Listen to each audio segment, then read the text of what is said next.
now I'm going to have this recorded, and I'd like you to empty your hands. Yeah, there you go. And be aware that there are things on your table that are hot that do not look hot. Your tweezers are hot, your glass is hot, any of these little doodads. Assume it's hot. That is what you need to do. Now, depending on how things went, you may have some weird looking stuff happening. So he's got... Let me get a church because I don't want to grab it. It's probably hot. I don't want to grab it. All right, so you got one of these. This is a good one. And if you're close enough, you can see that it's a drizzle, but then there's this wild little hairy thing. You don't want to touch that hairy thing. Can you see it? Yes. It's like almost invisible. In fact, on the table, it is invisible. What that is a thread of glass. Like, think about it like a splinter. These will break super easy with your, I mean, they're like so fragile.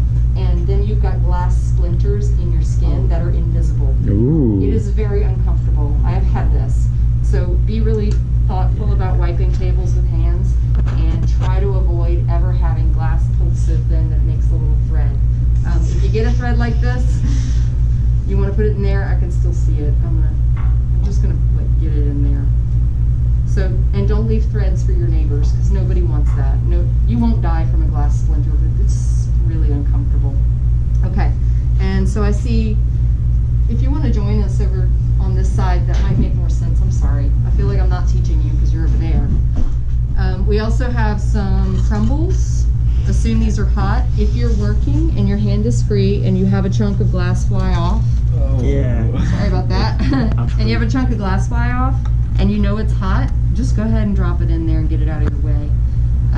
Because then if it sits on the table, it's going to scorch, and then I'll smell table burning, and I'll say, somebody's burning my table. And then you have to say, it's me, because I need to know what's potentially on fire, right? Like, if you got a chunk of glass on the table, just announce it so that nobody's like, We're gonna all die. Wait a minute. Yeah, we want to know.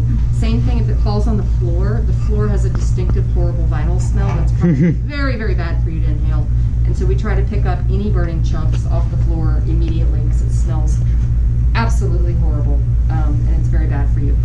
But and it happens sometimes that a chunk flew off and you didn't even notice. But if we smell something burning in here, we need to know what it is. So just, now you've made some glass pieces, and mostly it's mess, and you know what that is, and that's great. Okay, awesome, thank you. Now I want you to tell me, compare this cobalt blue glass to this white glass. This one. Don't say blue and white. The cobalt turned orange whenever it was like maximum heat, or not maximum, but whatever it was getting heated. And then the white one just got clear, and then everything turned orange. Yeah. I mean The soda pop. Yeah. The soda green. Any other differences?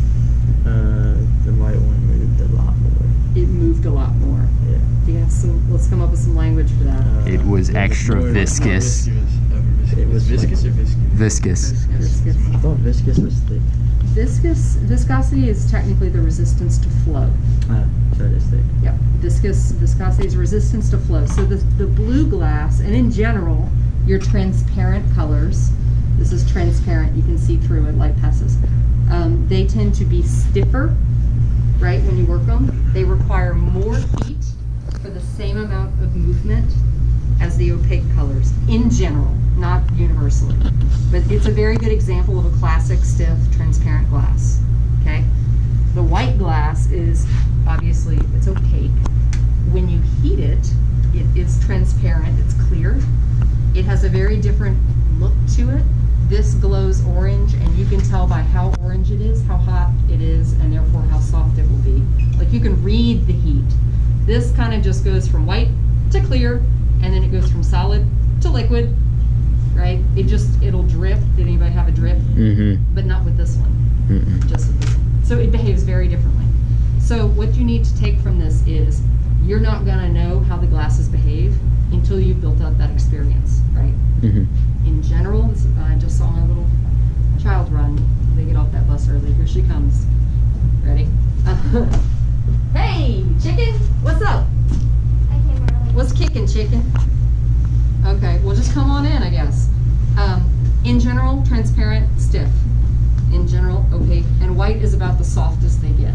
Some are so stiff that it's like impossible to make a bead with them, and you wonder how people work with it at all. Okay, we're gonna close it here. Thank you for filming. I'm gonna upload that